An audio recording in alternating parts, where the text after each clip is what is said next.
Hey everyone, welcome back to TechWares, and today is October 20th, 2024, and we've got some exciting news for you, handheld gaming fans out there. Alright, Valve has confirmed that Steam Deck 2 is on hold until there's a generational leap in compute performance.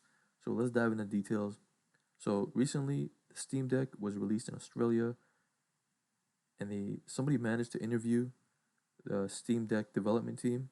Okay, so Valve officially announced that they're not planning on annual releases for its Steam Deck.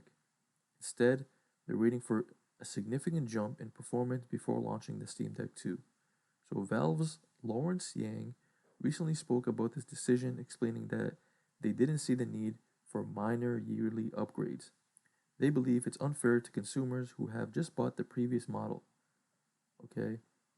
So, the original Steam Deck has been a game changer since its release, offering portable PC gaming experience like no other. But with the rapid advancements in technology, Valve wants to ensure that the Steam Deck 2 is bringing a true generational leap in performance. So, according to Forbes, all right, Valve engineer Pierre-Loup Griffais mentioned that the company wants to upgrade the deck's performance without sacrificing its battery life, which may not yet be possible.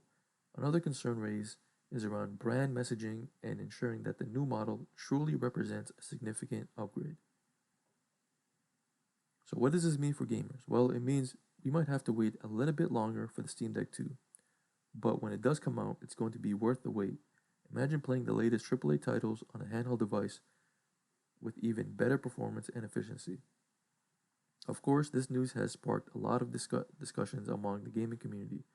Some are excited about the potential improvements, while others are a bit disappointed about the wait. What do you think? Are you looking forward to the Steam Deck 2, or do you think Valve should stick to annual updates? Alright, so let me know your thoughts in the comments. Um, if you have any questions, let me know in the comments as well. I'll be happy to answer you. Thank you guys for watching. Peace.